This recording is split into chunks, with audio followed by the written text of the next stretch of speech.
The blade caught me across the jaw, and I tasted copper before I hit the ground. Two opponents, both taller, both faster. Both pure-blooded Draelith, with silver skin that gleamed under the Crucible's training lights like polished armor. I was on my back with blood in my mouth, and the evaluators watching from behind their screens, and Tarek Nos was already swinging his practice blade down toward my chest for the finishing strike. I rolled, not gracefully, not the way the combat manuals taught. I just threw my body sideways with every ounce of force I had, and felt the blade crack against the stone, where my ribs had been a half-second earlier. I came up swinging, caught Tarek in the knee with a low sweep that wasn't in any Draelith combat form, and when he buckled, I drove my elbow into his throat. He went down choking. His partner, Vale, came at me from the left. She was the better fighter of the two, tall and lean, with the cold precision that the Crucible instructors loved. She feinted high and struck low, and the blade caught me across the thigh. Pain shot through my leg like white fire. I stumbled, but I did not fall. I planted my feet, absorbed the next hit on my forearm guard, and when she overextended on her third strike, I grabbed her wrist and twisted until I heard the joint pop. She dropped her blade. I kicked it away, and put her on the ground with a shoulder throw that my instructor would have called sloppy. It was sloppy. It also worked. The buzzer sounded. The match was over. I stood in the center of the arena, chest heaving, blood dripping from my jaw and my thigh, my body running so hot I could feel the heat radiating off my own skin. I had won. 2 against 1. And I had won. The evaluation score appeared on the overhead display. Passing. Barely. The lowest passing mark in my entire cohort. I stared at the number and felt something burn behind my eyes that had nothing to do with the fight. I had beaten 2 opponents who outweighed me by 30 kilos each. I had taken hits that should have put me down and gotten back up every single time. And my reward was a score that told me I was technically good enough to continue existing in the Draelith military program. I could hear the other cadets murmuring as I walked off the floor. The runt passed. Can you believe it? Did you see her form? What was that? Some kind of street fighting. She has no discipline. She fights like a cornered animal. I kept walking. I had been hearing those whispers my entire life. My mother was waiting at home. She always knew my evaluation schedule, even though she never attended.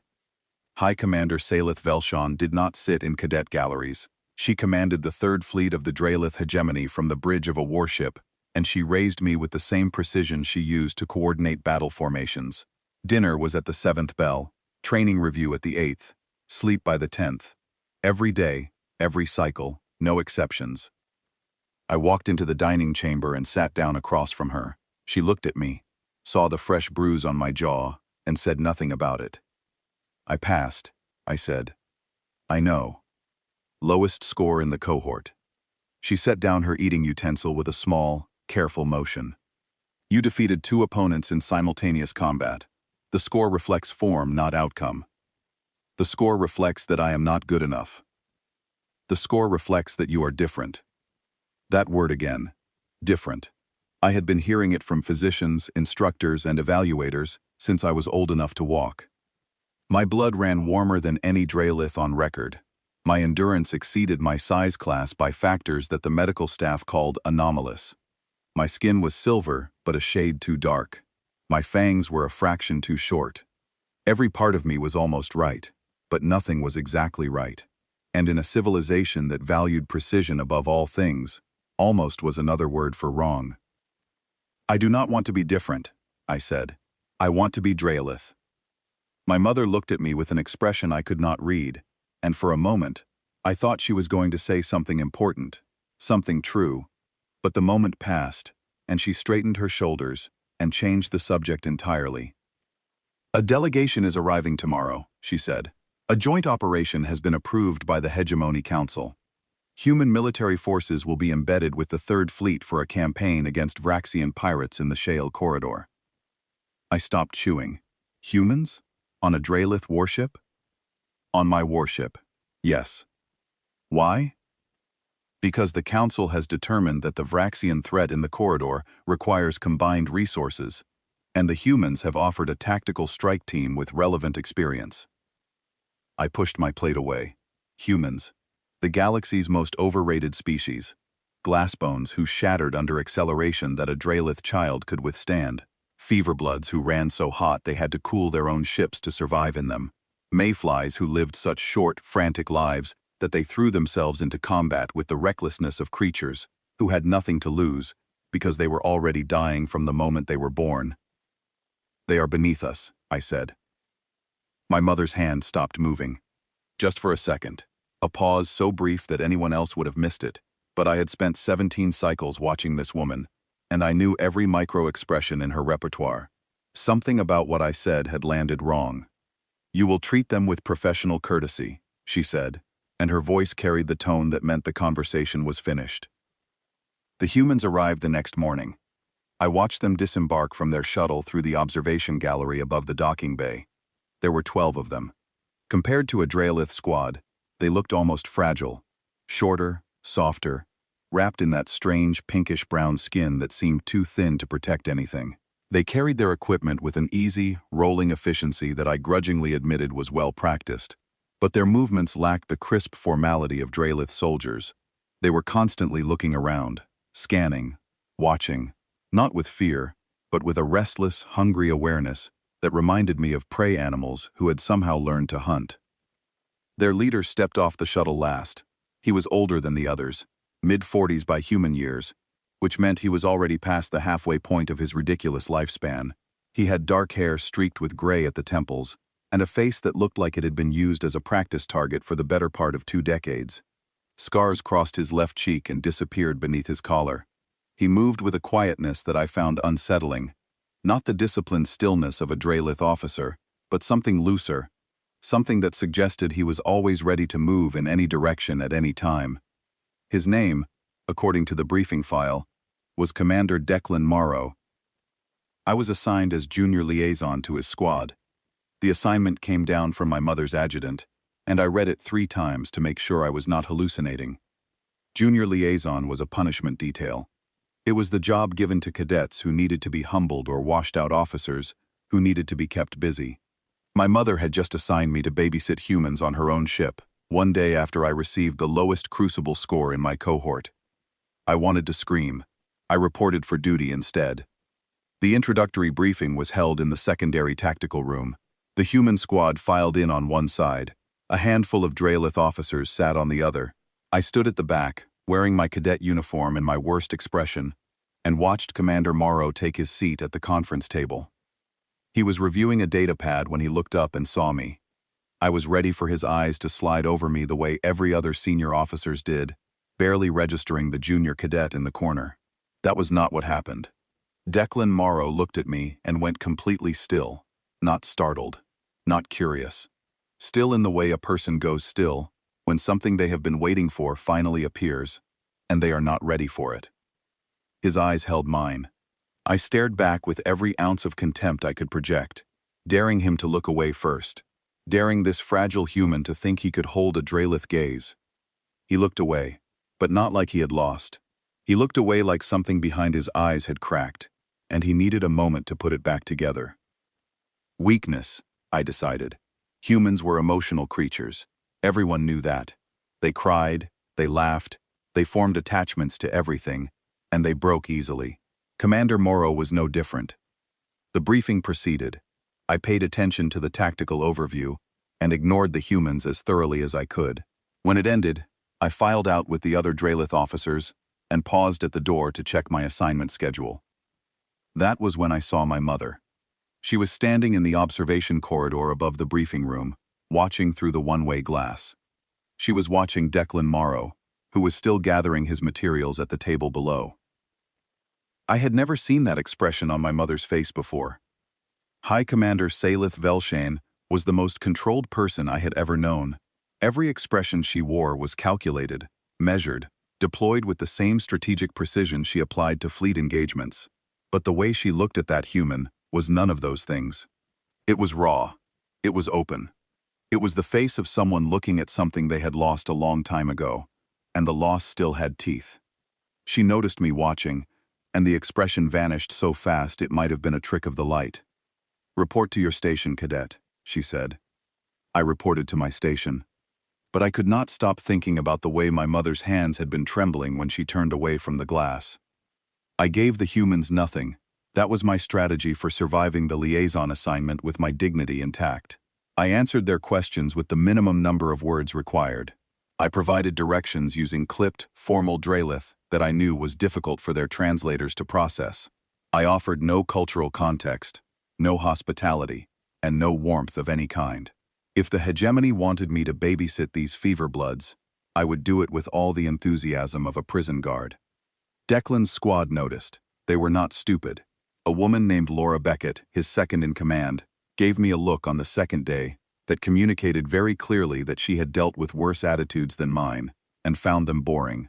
A heavy-set man named George Pratt asked me a question about the ship's water recycling system, and when I gave a one-word answer, he simply nodded and found the information himself. They were professionals. They did not need me, and they were making sure I knew it. Declan himself was the worst of all, because he gave me nothing to push against. He was polite. He was quiet. He thanked me for information I provided grudgingly, and did not react when I failed to provide it at all. He moved through the Drelith warship with an ease that should have been impossible for a first-time visitor, navigating corridors and lift systems without hesitation, stepping through pressure doors with the automatic sideways turn that Drelith used to accommodate their wider shoulder frames. Small things, things nobody else seemed to notice. On the third day, my resentment boiled over during a joint training exercise. Both squads were running combat drills in the main training bay. The Drelith cadets moved through their forms with the speed and precision that 17 years of martial conditioning produced. The humans did something else entirely. They grappled, they scrambled, they fought in tight, messy exchanges that had no elegance and no structure, just a constant, churning adaptation to whatever was happening in the moment. I stood at the edge of the training floor and said, loud enough for everyone to hear, "Is that fighting, or are they just trying not to fall down?"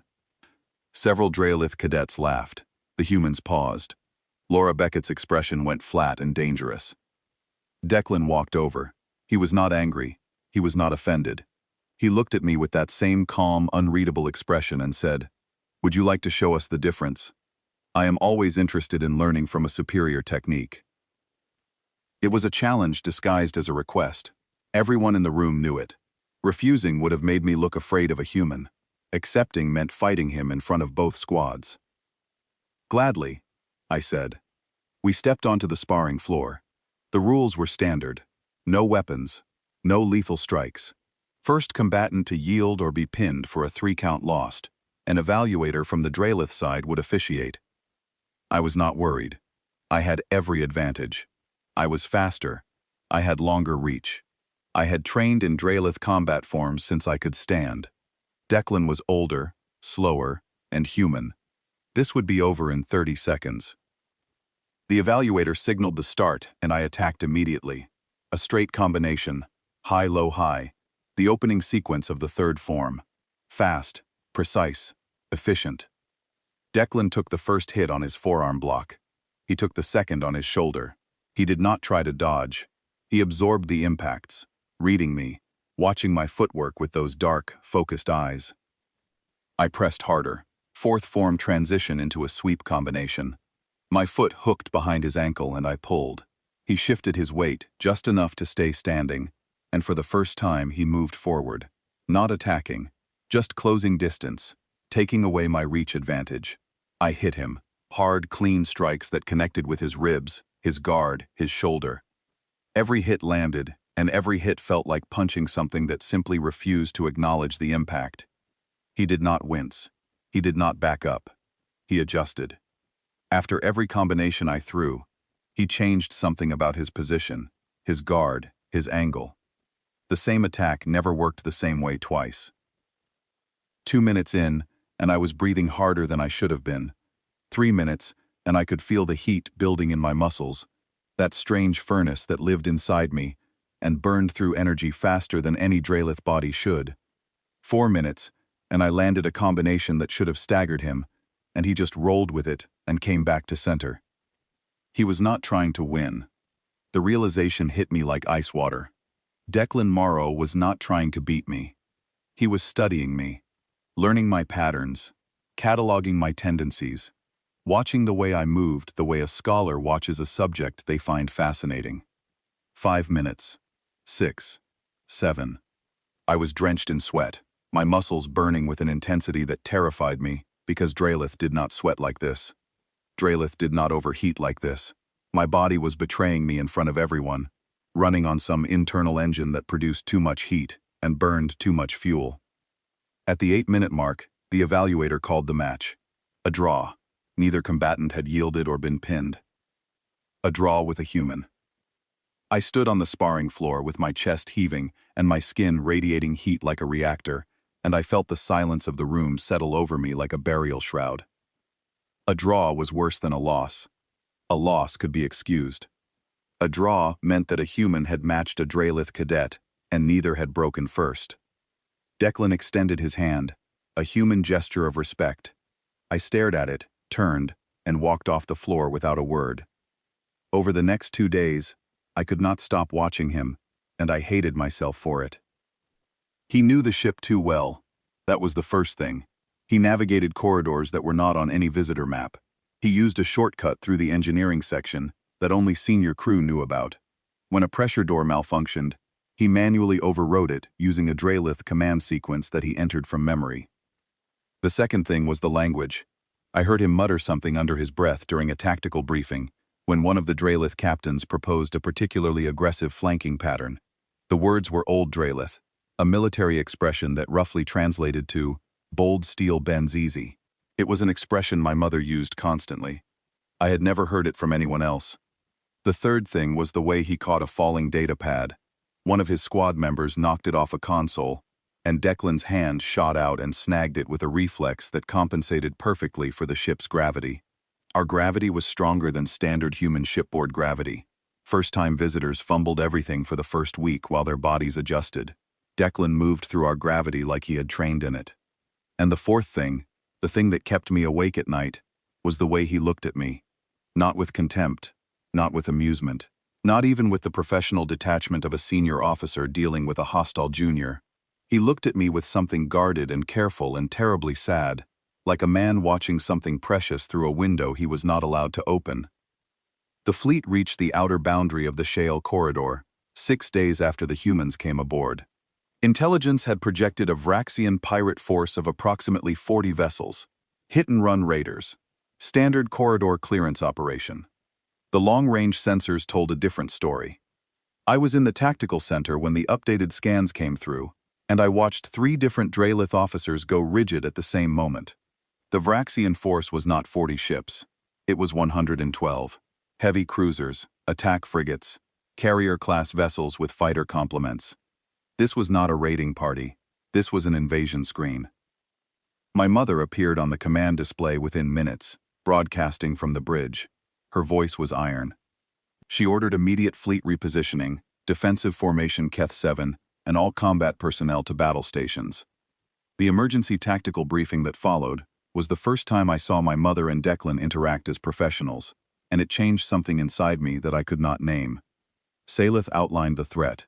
Declan studied the tactical display, and then they began talking, and it was like watching 2 halves of the same mind working in parallel. My mother would identify a weakness in the Vraxian formation, and Declan would immediately suggest the counter-deployment to exploit it. He would point out a gap in the Drelith defensive screen, and she would adjust the fleet positioning before he finished his sentence. They did not argue. They did not negotiate. They communicated with a fluency that spoke of something deeper than professional cooperation. Other officers noticed. I saw Captain Vorath Kale, one of my mother's most senior subordinates, watching the exchange with narrow eyes. Drelith commanders did not defer to humans. They did not synchronize with them. They certainly did not complete their sentences. After the briefing, I found my mother in her private corridor and stepped in front of her. "Why do you treat him like an equal?" I asked. Her expression went cold. Not angry cold. Defensive cold. The face she wore when someone probed too close to something she was protecting. "Because he has earned it," she said. "Drop this line of questioning, cadet. He knows the ship. He speaks Old Drelith. He moves in our gravity like he was born in it." I said, "Drop it." "Who is he?" My mother looked at me, and for one heartbeat her composure cracked enough for me to see something behind it. Fear. Real, genuine fear.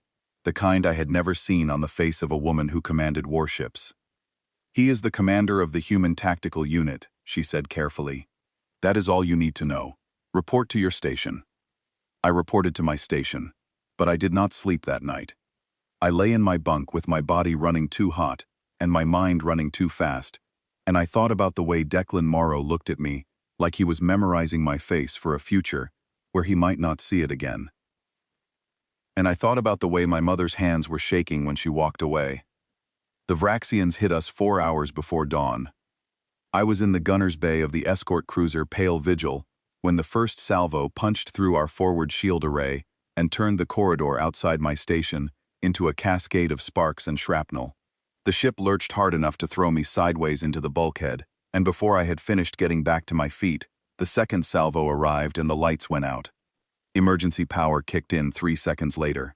Red light flooded the bay. The tactical display above my station was a chaos of hostile contacts, Vraxian signatures swarming across the formation, like a disease spreading through blood. They were everywhere, more than the sensors had projected, coming from angles that the fleet's defensive posture had not accounted for, using a swarm coordination pattern that turned our rigid formation doctrine into a liability. I strapped into my gunner's seat and started firing. The Pale Vigil's secondary batteries were not the most powerful weapons in the fleet, but they were mine, and I poured energy into the nearest cluster of Vraxian attack craft with everything I had. 2 of them shattered. A third broke off its attack run trailing debris. But for every one I killed, 3 more appeared on the scope, and the mathematics of the engagement were brutally clear. We were losing. My mother's voice came over the fleet channel, calm and absolute. She was coordinating the defensive response from the bridge of the command carrier, repositioning ships, calling for fire concentration on the Vraxian heavy cruisers that were anchoring the swarm. Her orders were precise, her tactics were sound, and it was not enough, because the Vraxian swarm did not fight the way Drelith doctrine anticipated.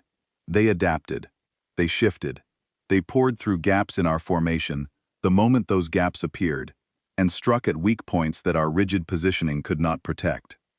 3 Drelith frigates went dark in the first 20 minutes. Their signatures simply vanished from the tactical display, replaced by expanding clouds of debris that drifted through the battlefield like silver fog. I kept firing. My hands were shaking, but my aim was steady, and the heat inside my body was building with every passing minute, that impossible furnace driving my reflexes faster than they had any right to be. Around me, the other gunners were slowing down. Drelith metabolism was built for precision bursts, not sustained output. They were sharp for the first 10 minutes and declining after that. I was still accelerating. Declan's voice cut through the fleet channel, addressing my mother directly. "High Commander, I am requesting authorization for a direct boarding action against the Vraxian command ship. Their swarm coordination is centralized. Destroy the node, and the formation breaks." Silence on the channel. Every officer in the fleet knew what he was asking. The Vraxian command ship was in the center of the swarm, behind layers of escort craft and point defense batteries. A boarding action meant flying directly into the heaviest fire concentration in the engagement zone, docking with a hostile vessel under combat conditions, and fighting through a ship full of Vraxian soldiers to reach the coordination array. By Drelith tactical standards, it was suicide. My mother's voice came back after a pause that lasted exactly 1 second. "Authorized. Strike Team Morrow, you are cleared for boarding. Escort Wing 4 will provide approach cover." Escort Wing 4.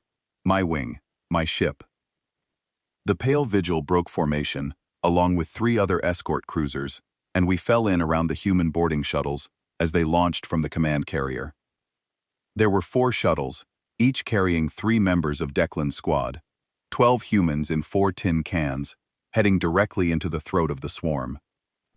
I watched them fly from my gunner's display, and what I saw made no sense. The shuttles did not fly in formation. They flew in a loose, shifting pattern that changed direction every few seconds, each pilot reacting independently to the incoming fire with split-second adjustments that defied any coordination protocol I had ever studied. They wove through missile tracks, They skimmed along the hulls of Vraxian escorts so close that the enemy point defense guns could not fire without hitting their own ships. They used debris fields as cover and other vessels as shields, and they did all of it at speeds that should have killed them from the G-forces alone. It was not discipline. It was not tactics. It was something raw and instinctive and completely alien to everything I had been taught about combat. And I recognized it. I recognized it because I fought the same way. That desperate, adaptive, never-stop-moving survival reflex that my Drelith instructors had spent 17 years trying to train out of me. The thing they called undisciplined, the thing they marked me down for, the thing that let me beat two opponents who were faster and stronger because I simply refused to die by the rules. The humans flew like I fought, and the Vraxians could not touch them because they had never seen anything like it either. The boarding shuttles reached the command ship. The Pale Vigil took a direct hit to the portside hull that knocked out our main engines and sent us spinning toward the Vraxian vessel's lower docking section. I felt the ship shudder, heard the structural alert screaming, and made a decision before my conscious mind finished processing the situation. We were going to crash into the Vraxian ship anyway. I could die in the wreck, or I could dock with the enemy vessel and fight. I triggered the emergency docking clamps, and the Pale Vigil latched onto the Vraxian hull like a parasite. The impact threw me out of my seat and into the forward console, and I tasted blood for the second time that week. The ship's atmosphere was venting from 3 hull breaches. The rest of my gun crew was unconscious or dead. I grabbed a sidearm from the emergency locker, cycled the airlock, and went aboard the Vraxian command ship alone. The corridors were dark and filled with smoke. Vraxian emergency lighting cast everything in a sickly yellow glow that turned the walls into something out of a fever dream. I could hear fighting ahead of me, the distinctive crack of human projectile weapons, mixed with the hissing discharge of Vraxian energy blades. I moved toward the sound, checking corners, keeping my weapon up, using every close-quarters combat technique I had ever learned, and a few I invented on the spot. I found them 4 corridors deep. What was left of Declan's forward team was pinned behind a blast barrier, taking fire from a Vraxian squad that had fortified the corridor intersection ahead. Laura Beckett was down, conscious but bleeding from a wound in her shoulder. George Pratt was returning fire from behind a structural column with the methodical calm of a man who had been in too many firefights to waste energy on panic. And Declan was still on his feet. A Vraxian blade had opened a gash along his right side that ran from his ribs to his hip. The wound was deep. I could see layers of tissue through the torn fabric of his combat suit, and the blood flowing from it was bright, startling red, human red. He should have been in shock. He should have been on the floor with his body shutting down to protect itself from the trauma. He was still fighting. He moved along the corridor wall, firing controlled bursts at the Vraxian position, then sprinting forward to a new piece of cover before they could track him. Every movement cost him visibly. I could see the pain in the way his jaw was locked and his breathing came in short, controlled bursts. But he did not slow down, and he did not stop. I watched him take a hit from a Vraxian projectile that caught him in the left shoulder and spun him sideways into the wall. He hit the wall, grunted, pulled a field seal patch from his belt, slapped it over the entry wound with one hand, and was moving again before the Vraxians finished cycling their next volley. I had never seen anything like it. Not courage, something deeper than courage, something biological and fundamental, an absolute refusal to stop functioning that went beyond willpower into the structure of what he was. His body was damaged, and his body did not care. It would keep going until there was physically nothing left to go with. I dropped into a firing position beside him and started putting rounds into the Vraxian barricade. Declan glanced sideways at me, and there was no surprise in his face. Just a quick nod, like he had expected me to show up. We fought forward together. His squad fell in behind us, and something happened in that corridor that I had no framework to understand. We moved together, not like 2 people coordinating in real time, but like 2 instruments playing the same piece of music without a conductor. When I pushed left, he covered right. When he advanced, I provided suppressive fire from exactly the angle he needed without being told. My speed and his endurance, my precision and his adaptability. 2 fighting styles that should have been incompatible, woven together into something seamless. The Vraxian barricade fell. We advanced. Another squad of defenders came at us from a side corridor, and we dismantled them in 12 seconds. Declan moved forward, and I moved with him, and somewhere in the chaos of combat, I stopped thinking about the fact that he was human, and I was Draelith, and started thinking only about the next corner, the next threat, the next heartbeat of the fight. We were pinned down again 2 corridors from the command bridge, Vraxians closing from both sides, heavy weapons setting up kill zones at each end of the corridor. Declan's remaining squad, 4 soldiers plus Laura, who was still fighting one-handed, crouched behind whatever cover the corridor provided. Declan reloaded his weapon and looked at his people. Then he looked at me. Then he looked at the corridor behind us, where the Vraxian rear element was advancing. "Take the squad forward," he said to Laura. "I will hold the rear corridor." Laura started to argue. Declan shook his head once, and she stopped. She knew, and I knew, and everyone in that corridor knew, that holding the rear alone against a full Vraxian squad was not a combat assignment. It was a death sentence, spoken in tactical language. "Go," Declan said. Laura went. She took the squad forward toward the command bridge. I did not go. Declan looked at me. "You should be with them." "No. Cadet, that was not a request. I do not take orders from human commanders." Something flickered across his face. Not anger, not frustration. Something that looked almost like heartbreak, quickly buried. "Then stay because you choose to," he said quietly. I stayed because I chose to. They came at us from the rear corridor. A full Vraxian assault team. 8 soldiers in heavy armor, with energy blades and projectile weapons. Declan and I fought them in a corridor barely wide enough for 3 people abreast, and we fought them the way we had fought everything else in that ship, together, in sync, 2 halves of something that neither of us could name. I was fast, and he was relentless. I struck with Draelith precision, and he absorbed hits that would have dropped any warrior I had ever trained with. When I faltered, he was there. When he stumbled, I covered him.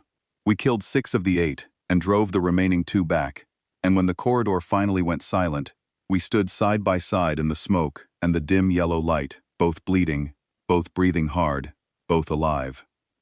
Declan looked at me. His eyes were full of something enormous and unspoken. "You fight like your mother," he said softly, "but you endure like—" He stopped. The sentence hung in the air, unfinished, and the silence where the last word should have been was louder than anything I had heard that day. He turned away and started moving toward the command bridge. Laura's team had secured the entrance. Declan planted the charges on the Vraxian swarm coordination array himself, keying the detonation sequence with hands that were steady, despite the blood loss that should have killed him 20 minutes ago. The array detonated. The signal went out across the battlefield, and on every Draelith ship in the fleet, tactical officers watched as the Vraxian swarm lost cohesion in real time. Ships that had been moving in perfect concert began drifting, colliding, firing on each other as their coordination network dissolved into static. The Draelith fleet did what it did best. It attacked with overwhelming, disciplined precision against an enemy that could no longer fight back. The Battle of the Shale Corridor ended in 17 minutes after the array went down. Declan collapsed the moment the last charge detonated. He simply folded, his legs giving out, as if someone had cut the strings that were holding him upright. I caught him before he hit the deck.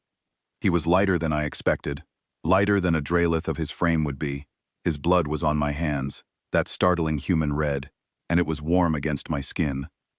Warm like my skin, warm like my blood, warm like the furnace that had burned inside me for 17 years without explanation.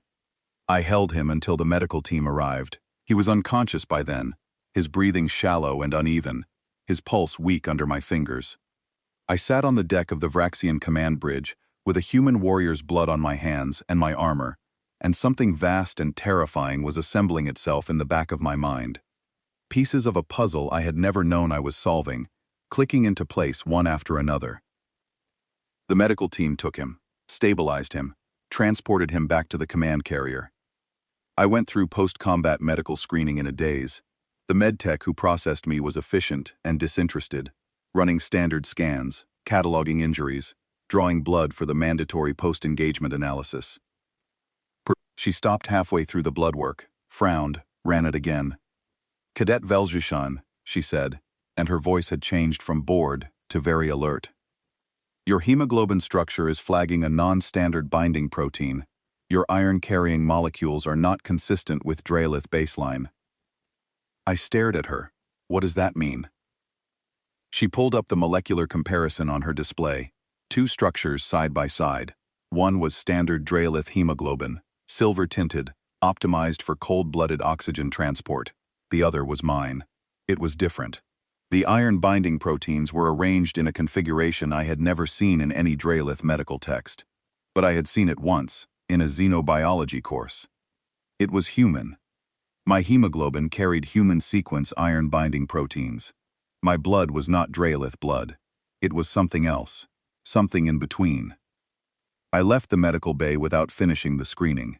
I walked through the corridors of my mother's warship with the taste of copper in my mouth and the sound of my own heartbeat in my ears, and every step I took felt like it was carrying me further from the person I had been that morning and closer to something I was not ready to become. I stopped outside my mother's quarters. I pressed my hand against the door panel.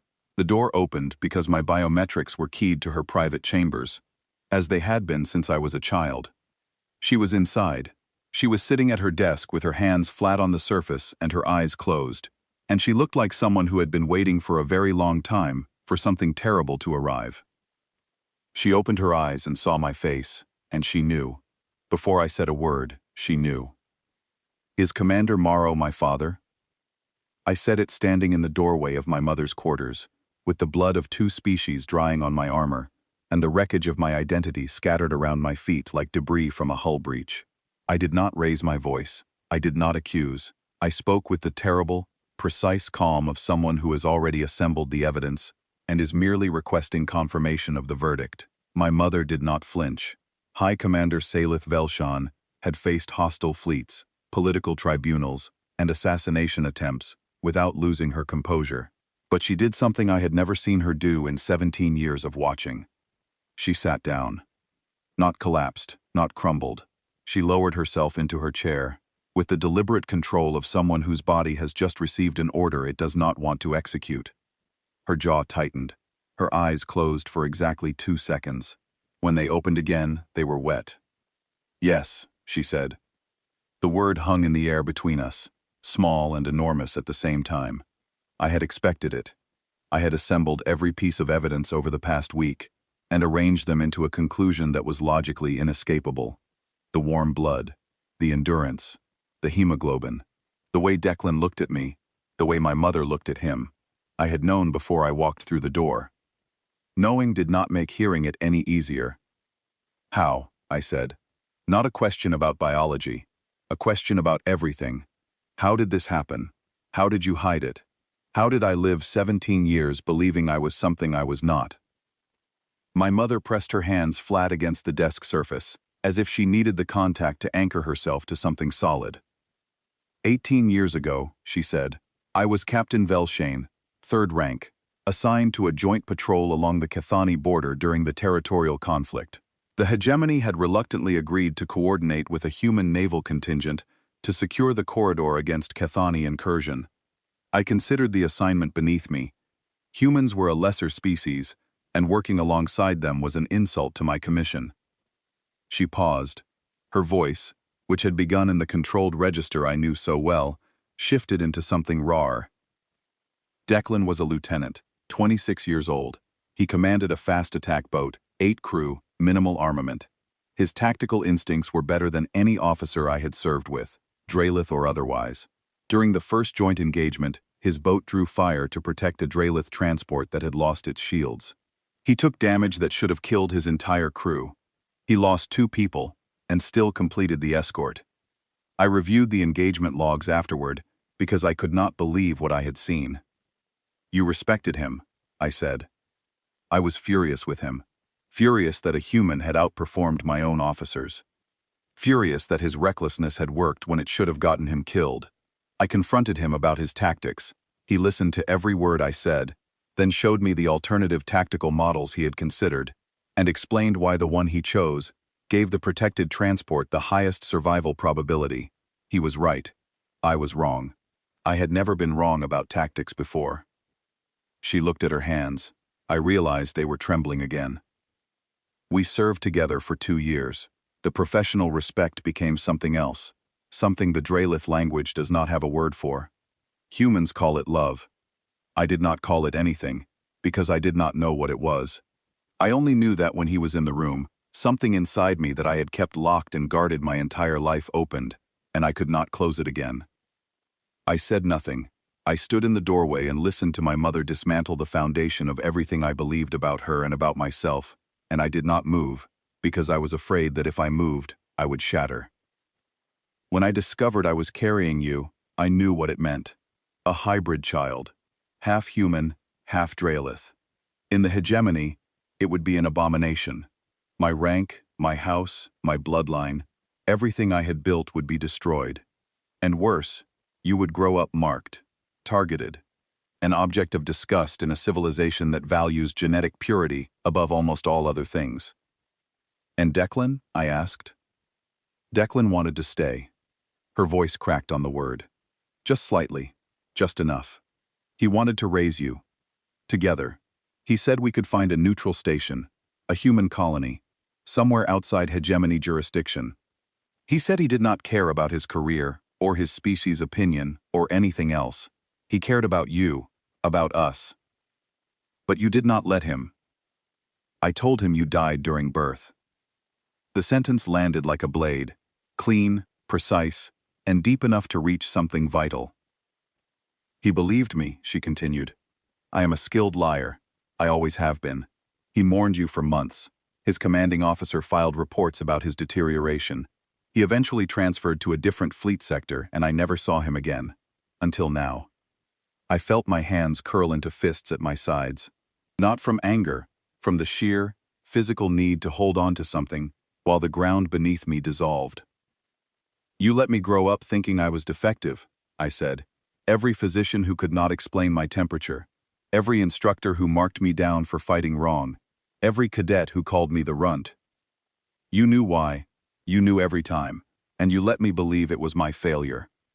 I let you believe it was a medical anomaly, because the alternative was destroying your life. You destroyed it anyway. You just took 18 years to do it. My mother looked at me, and for the first time in my memory, she did not have a response.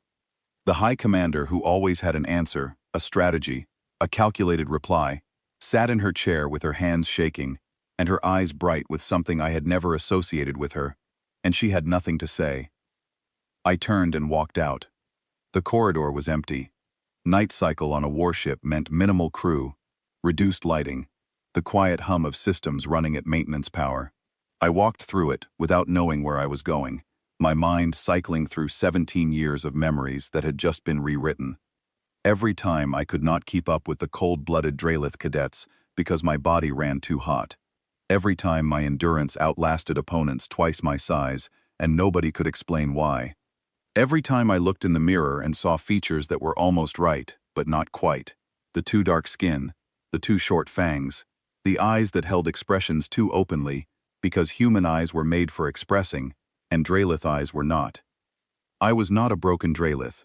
I had never been a broken Draelith. I was something else entirely, and I had spent my entire life trying to fix a flaw that was not a flaw at all. It was a heritage, my heritage.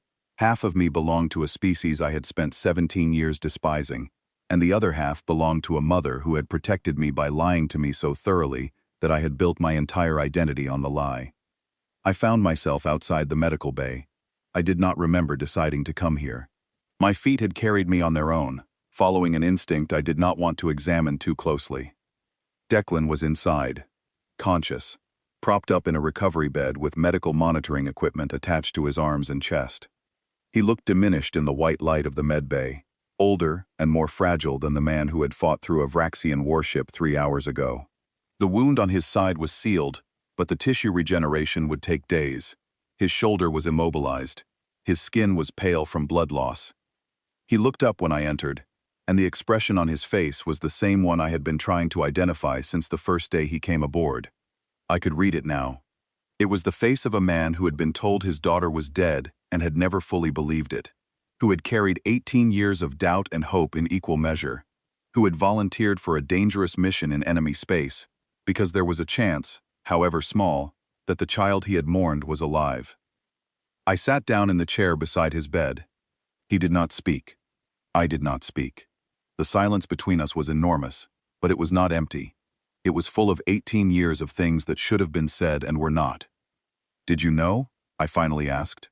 "When you came aboard, did you know I was alive?" He was quiet for a long time. His eyes were on the ceiling, but I could see them working, deciding how much truth to give me. "I suspected," he said. "I never fully accepted what your mother told me. The timing was wrong. The medical report she provided had inconsistencies, small ones, the kind that only someone looking for them would notice. I spent years looking for them. Why did you not come back?" I tried, twice. The first time, I was denied entry to hegemony space.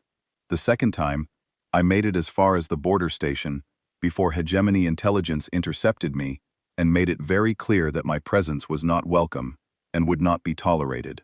Your mother had sealed the records. Whatever she did to protect you, she did it thoroughly. And this mission? When the joint operation was proposed, I volunteered before the briefing was finished. I told my commanding officer it was because I had prior experience with Dralith tactical doctrine. It was not the reason. "You came for me. I came because there was a chance. That was enough." I looked at my hands. They were resting on my knees, and I could see the places where my skin was slightly darker than a pure Dralith should be, the subtle warmth in the pigment that I had always attributed to a cosmetic flaw. It was not a flaw. It was him. It was the human half of my blood expressing itself in every cell. "I mocked your species," I said. "I called you glass bones and fever bloods and mayflies. I told everyone who would listen that humans were beneath us. And the whole time, I was one of you." Declan looked at me, and his eyes were full of something that I recognized now, because I had seen it in the mirror every day of my life without knowing what it was. It was the look of someone who endures, not because they are too strong to fall, but because falling is simply not an option they are willing to accept. "You are not one of us," he said. "You are not one of them either. You are something new. And the things you said, the contempt you were taught, that was not your fault. You were raised to believe a story about yourself that was not true, and you lived inside that story as well as anyone could. I should have known. You were a child living in a world that would have destroyed you for the truth. Your mother's lie was wrong, but her reasons were not. She was protecting you the only way she knew how." I stood up. I walked to the viewport on the far wall of the medical bay and looked out at the stars. The wreckage of the Vraxian fleet was still drifting in the distance, glinting in the light of the corridor's parent star. I had helped win that battle. I had fought on a Vraxian warship and survived. I had done it with Dralith training and human endurance, and the combination of the two had been devastating. "I do not know what I am," I said to the viewport. "You are Kira," Declan said from behind me. "That has not changed." He was right, and he was wrong. I was still Kira. But the Kira I had been that morning, the Dralith cadet with the unexplained anomalies and the lowest crucible score, was gone. The person standing at the viewport was someone else, someone who did not yet know her own shape, her own borders, her own name. I left the medical bay and walked to the observation deck. I stood at the main viewport and caught my reflection in the glass, a ghost of myself overlaid against the stars. I looked at my face the way Declan had looked at it. The jaw that came from my mother, the eyes that came from a grandmother I had never met, on a world I had never visited, in a species I had been taught to hate. I was not Dralith. I was not human. I was something that the galaxy had never had a word for. And in 12 hours, the fleet would arrive at Hegemony Command, where the blood anomaly report was already working its way through the medical chain of command, and the secret that my mother had killed her heart to keep would become the biggest scandal the Dralith military had seen in a generation. I stood at the viewport and looked at my own reflection, and for the first time in my life, I did not look away from the parts of myself that did not fit. The tribunal chamber at Hegemony Command was built to intimidate. 7 tiers of seating rose in concentric half-circles around a central floor of polished black stone. The acoustics designed to make a single voice on that floor carry to every corner, while the weight of every watching eye pressed down from above. It was a courtroom engineered to make the accused feel small.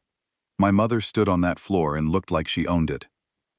High Commander Salith Velshane faced the 9 members of the Hegemony High Council in full dress uniform, her silver skin bright under the tribunal lights, her posture perfect, her expression carrying the absolute calm of a woman who had decided that whatever happened next, she would face it standing. The charges were read aloud by the council adjudicator in the flat, passionless voice that the Drelith legal system used for its most serious proceedings. Concealment of hybrid offspring, falsification of bloodline records, introduction of non-Drelith genetic material into the officer development pipeline, conduct unbecoming a senior commander of the Hegemony fleet. Each charge carried a penalty that the adjudicator did not need to specify because everyone in the chamber already knew. Removal of rank, dissolution of house status, exile from Hegemony territory. For the most severe interpretation, execution. I sat in the public gallery above the tribunal floor and watched my mother plead guilty to every charge. Not guilty with explanation, not guilty with mitigating circumstances. Guilty. She confirmed the facts as stated. She had concealed my birth. She had falsified records. She had raised a hybrid child within the Hegemony military system under a fabricated identity. She offered no defense, no justification, no appeal to her decades of distinguished service. She simply confirmed the truth and stood there waiting for the council to destroy her. The gallery was full, senior officers, political figures, military adjudicators, and enough junior personnel to ensure that the outcome would spread through the fleet within hours. I could feel their eyes shifting between my mother on the floor and me in the gallery, and I could hear the whispers. The runt, the one with the warm blood, the one who scored lowest in her crucible cohort.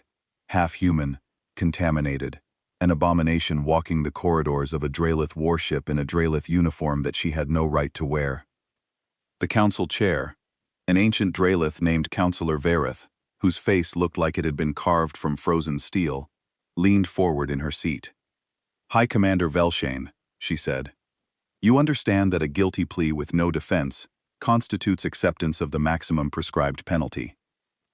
"I understand," my mother said. "You have no statement to offer?" "I have no defense to offer. I have a statement, if the council permits."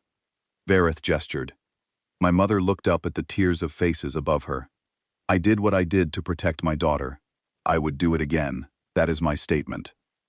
The chamber went silent, not the respectful silence of a court-observing procedure, the stunned silence of people who had just watched a high commander throw away her last chance of leniency with 7 words. The council began deliberating. They did not withdraw to a private chamber. Drelith tribunal deliberation was conducted in the open, a tradition that dated back to the earliest days of the Hegemony. The 9 council members spoke to each other in measured, careful phrases, analyzing the charges, weighing the precedent, discussing the political implications. Their voices carried to every seat in the chamber, and every word they spoke was another brick in the wall being built around my mother. I was calculating the geometry of the situation, trying to find an angle, a legal provision, a procedural challenge, anything that could change the trajectory that was currently pointing toward my mother's destruction. And I was finding nothing.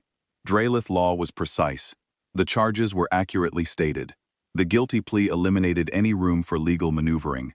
The council had the authority and the grounds to impose the maximum penalty, and from the tone of the deliberation, at least 6 of the 9 members were inclined to do exactly that. The chamber doors opened. Declan Morrow walked in. He was not supposed to be here. He was not supposed to be standing. He had been in the medical bay 12 hours ago with a sealed wound that the physicians had said required 3 days of recovery.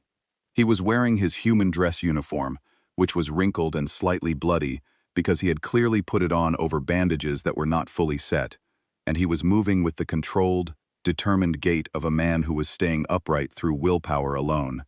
2 Hegemony guards moved to intercept him. He stopped and addressed the council chair directly. "Councillor Verith, I am Commander Declan Morrow of the Terran Combined Fleet. I have no legal standing in this tribunal, and I am aware of that fact. I am requesting permission to offer testimony relevant to the charges under consideration." Verith looked at him, the way one might look at an insect that had wandered into a formal dinner. "You have no standing, Commander. You have stated this yourself. I have stated that I have no legal standing. I have not stated that I have nothing to say. This tribunal does not accept testimony from parties without standing. Then do not accept it as testimony. Accept it as a report from a joint operations commander regarding the tactical performance of a hegemony officer whose career is currently being evaluated by this body. It was a clever move. The Council had the authority to hear operational reports from Allied commanders during joint missions. It was not testimony. It was not a defense. It was a tactical briefing, framed precisely within the boundaries of what the Council could legally receive. Vareth considered for 3 seconds. You have 5 minutes. Declan walked to the center of the tribunal floor. He stood next to my mother, and she looked at him with an expression that broke my heart, because I understood it now. It was the expression of someone who had sent away the person they loved to protect the child they loved more, and had lived with that choice for 18 years, and was now watching that person walk into the fire on her behalf. Declan addressed the Council. 6 days ago, your Third Fleet engaged a Vraxian invasion force in the Shale Corridor. The enemy outnumbered you nearly 3-1. Your fleet doctrine, which is built on formation discipline and coordinated precision, was being systematically defeated by an adaptive swarm tactic that exploited the rigidity of your positioning. You were losing. The gallery stirred. Draelith officers did not appreciate hearing about Draelith defeats from human officers. My tactical team executed a boarding action against the Vraxian command ship to destroy the swarm coordination array. We succeeded. The coordination network collapsed, and your fleet was able to engage the disorganized enemy with the overwhelming precision that your doctrine excels at. The battle was won. He paused. Let the silence build. During that boarding action, one Draelith officer joined my team, not under orders, not as part of the operational plan. She fought through hostile corridors alone, linked up with my squad, and stood beside me in combat against a numerically superior force. She fought with Draelith speed and precision when it served her, and when it did not, she adapted in real time to fighting conditions that would have paralyzed a soldier trained in only one doctrine. He looked up at the gallery, at me, then back to the Council. That officer is Cadet Kira Velshane, the individual this tribunal considers a contamination, the half-human whose existence you are treating as a crime. The chamber went very still. I am not here to argue genetics or bloodline purity. I am here to report a tactical observation. Your fleet was losing until a boarding team of humans employed the exact fighting style that your military considers inferior. Your fleet was saved by the adaptability that you despise, and the officer who integrated both combat traditions, Draelith discipline and human endurance, into a single, devastating fighting capability, is the one you are about to exile. He turned to Vareth. You can punish a mother for protecting her child. That is within your authority. But before you do, I want this council to understand what it is discarding. That cadet is not a contamination. She is what happens when two warrior species produce something greater than either one alone.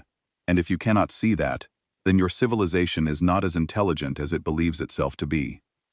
Vareth's expression did not change. Your 5 minutes are concluded, Commander. Guards, please escort him from the chamber. The guards moved forward. Declan did not resist. He gave my mother one last look, and I saw her hand reach toward him and stop. The gesture aborted before it was completed, the discipline of a lifetime overriding the impulse of a moment. They took him out. The doors closed. The council resumed deliberation. The trajectory had not changed. Declan's words were eloquent, and they were true, and they did not matter, because the Draelith legal system was not built on eloquence or truth. It was built on precedent and purity, and the precedent was clear. I stood up. I did not plan it. I did not calculate it. I stood up in the gallery because sitting down had become physically impossible, because every cell in my hybrid body was refusing to watch my mother be destroyed for the crime of creating me, and because somewhere in the deepest part of my memory, a piece of information surfaced that I had learned in a military history course 3 years ago and never thought I would use. I invoke the right of Calvareth. My voice carried across the tribunal chamber, with the perfect acoustics that the architects had intended. Every head in the gallery turned. The 9 council members went still. My mother's eyes went wide. Councillor Vareth leaned forward. Repeat that. I invoke the right of Kalvarath. Under the founding codes of the hegemony, any warrior whose bloodline is challenged before a tribunal may defend that bloodline through single combat against the tribunal's appointed champion. If the warrior prevails, the charges against the bloodline are annulled. If the warrior falls, the warrior shares the sentence of the accused. Silence. Complete, absolute silence. The right of Kalvarath had not been invoked in over 300 years. It predated the modern council, predated the current legal code, predated nearly every institution in the hegemony. It was ancient law, from an era when the Dralith settled disputes with blades instead of deliberations, and it had never been formally repealed, because repealing it would require acknowledging that the founding warriors' traditions were obsolete. Vareth's expression shifted from contempt to something harder to read. The right requires that the invoking party be a warrior of the bloodline in question. I am the daughter of Salith Velshan. I am the bloodline in question. The right requires that the invoking party be of Dralith blood. I am of Dralith blood. Half of it. The right does not specify a minimum. I could see the council's legal adjudicators checking references, their eyes moving rapidly as they scanned the original text of the founding codes. The right of Kalvarath had been written 1,000 years ago. Its framers had never imagined a half-human invoking it. They had never specified full-blooded Dralith, because the concept of a hybrid warrior had been inconceivable. The adjudicator looked up and nodded once. The right was valid. Vareth's jaw tightened. She did not want this. The entire council did not want this. But the right was older than the council, older than the hegemony itself, and refusing it would undermine the legitimacy of the founding laws that gave the council its authority. The tribunal appoints its champion, Vareth said. Captain Vorath Kale. Vorath stood from the senior officer's gallery. He was enormous, 2 meters tall with the heavy, dense musculature of a Dralith career soldier. Decorated, experienced. The best combat officer in the Third Fleet, by a margin that was not close. He stepped down to the tribunal floor and looked at me, the way one looks at something inconvenient that must be dealt with. I descended from the gallery and stood across from him on the black stone. The chamber rearranged itself for combat. The tribunal floor became the arena. The gallery became the audience. My mother stood at the edge, held back by guards, her face a mask of anguish that her discipline could not fully conceal. Somewhere beyond the chamber walls, I knew the broadcast was going out to the fleet. Live transmission. Every ship, every station, every officer in the hegemony with access to a display screen was watching. Vorath and I faced each other. No weapons. The right specified unarmed combat, the most fundamental test of a warrior. The adjudicator signaled the start. Vorath hit me before I finished drawing my first breath. A straight combination that came in faster than anything I had faced in the Crucible, driven by 100 kilos of pure Dralith muscle and 40 years of combat experience. The first strike caught me in the ribs, and I felt something crack. The second caught me on the jaw, and my vision went white. The third drove me backward across the stone floor, and I hit the ground hard enough to knock the wind out of my lungs. 3 seconds in, and I was already on my back. I heard the gallery murmur, heard the quiet, satisfied sound of people who had expected exactly this. The runt, the half-breed. Put her against a real warrior and she crumbles. I got up. Vorath came in again. Same speed, same power. A 4-hit combination that targeted my head and torso with the precision of a machine. I blocked 2 of them. The other 2 landed. One opened a gash on my forearm that started bleeding immediately, and the blood that ran down my wrist was darker than Dralith silver. It was tinged with red, human red. The gallery went quiet. I got up. I stopped trying to fight like a Dralith. I stopped using the forms, the combinations, the structured attack patterns that had earned me the lowest score in my cohort, because they had never been designed for a body like mine. I started fighting like myself, like the thing I actually was. I used Dralith technique when it worked, and abandoned it when it did not. I slipped into the adaptive, instinctive combat rhythm that my instructors had spent years trying to beat out of me, and I let the furnace in my blood open up to full burn. Vorath was faster. I was more durable. He hit harder. I recovered quicker. He fought with the explosive precision of a Dralith predator, designed for short, devastating engagements. I fought with the grinding, inexhaustible endurance of something that was built to run down its prey over hours and days. Something that did not stop because stopping was simply not in its biological vocabulary. 4 minutes. I took hits that should have ended the fight. I went down twice more and got up both times. Vorath's combinations were devastating, but they were metabolically expensive, and every exchange cost him more energy than it cost me to absorb it. 5 minutes. Vorath was breathing harder. His strikes were still powerful, but the intervals between combinations were stretching. Dralith physiology was built for speed and precision, not sustained output. He was a sprinter fighting a marathoner, and the race was getting longer. 6 minutes. I landed my first clean combination. 3 hits that connected with his torso before he could adjust his guard. They were not powerful enough to hurt him, but they were fast, and they came from angles that his training had not prepared him for, because they were not Dralith angles. They were something new. 7 minutes. Vorath adjusted his strategy. He tried to grapple, to use his superior mass to pin me, and end it with the 3 count. I slipped out of his grip with a flexibility that his frame could not match, and I hit him 3 times before he reset. 8 minutes. The arena was silent. Nobody had expected the fight to last this long. Dralith sparring matches were decided in the first 3 minutes, or they were draws. 8 minutes was uncharted territory, and the combatant who was still accelerating was not the one the gallery had bet on. Vorath came at me with everything he had left. A final, explosive combination designed to overwhelm, to end the fight with pure power, before his reserves gave out completely. It was beautiful. It was devastating. It would have destroyed any Dralith opponent in the hegemony. I absorbed the first hit on my guard, took the second on my shoulder, ducked the third, and when his momentum carried him forward, when his exhausted muscles committed to the final strike and left him extended and off balance for a fraction of a second, I stepped inside his reach and hit him with everything I had. Not a Dralith strike, not a human strike, something that came from both and belonged to neither. An uppercut that started from my hips and traveled through my core and connected with his jaw, with 18 years of being told I was not enough behind it. Vorath staggered, his legs buckled. He went to one knee. I hit him again, and again. 3 strikes in rapid succession that drove him backward across the stone floor. He tried to rise, and I swept his legs, and he went down on his back. And I was on him before he finished falling, my knee on his chest, and my hand on his throat. Not squeezing, just holding, proving the point. The 3 count began. 1, 2, 3.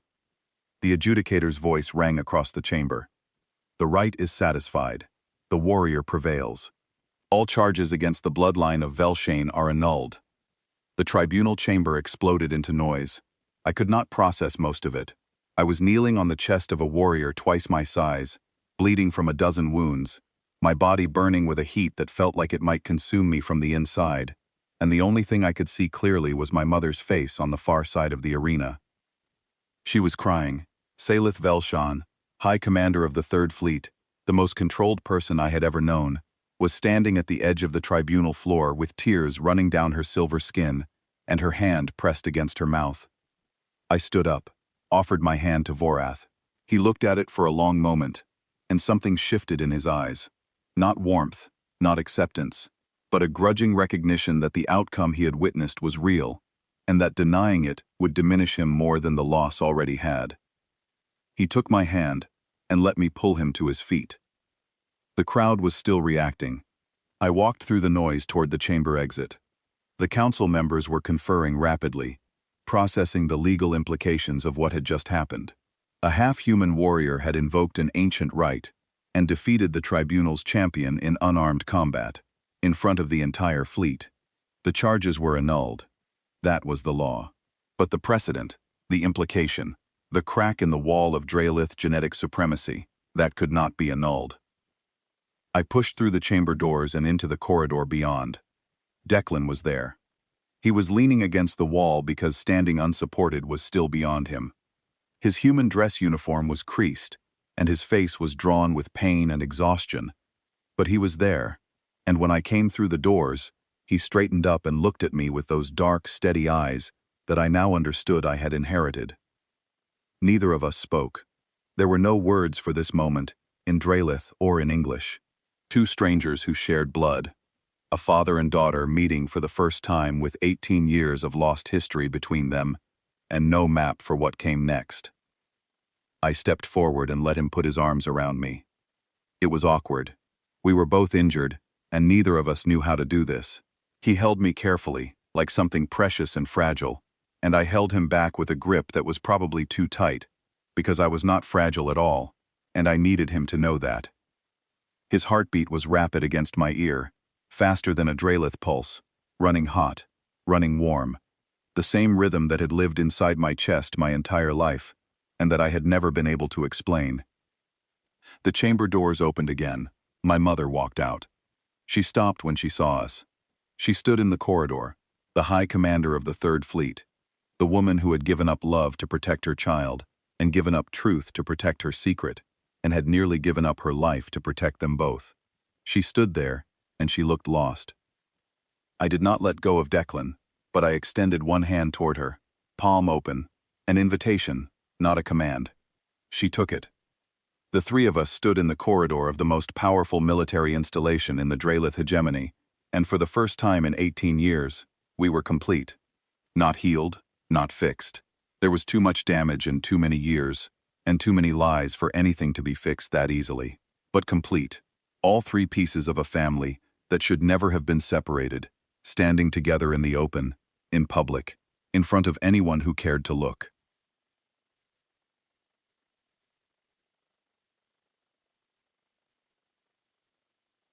The whispers would start soon. The political maneuvering, the questions, the investigations, the slow grinding machinery of a civilization coming to terms with the fact that its definitions of purity and superiority had just been challenged by a 17-year-old girl on a tribunal floor. None of that was going to be easy, but I was done being easy. I spent 17 years trying to be Drelith enough, trying to be cold enough, fast enough, pure enough to earn my place in a world that was never built for someone like me. I was never going to be Drelith enough, because I was never only Drelith. I was something else, something new, half predator, half endurance hunter, half ice, half fire. Two bloodlines of warriors woven together into a single person that the galaxy had never seen before and did not yet know how to handle. I carried the precision of a species that ruled through discipline and the endurance of a species that survived through sheer refusal to stop. I carried my mother's tactical mind and my father's unbreakable will. I carried the silver blood of the Drelith and the red iron of humanity, mixed together in a combination that should have been impossible, but had just defeated the best warrior in the Third Fleet while the entire hegemony watched. I was Kira Velshane Morrow, and the galaxy was going to learn both of my names.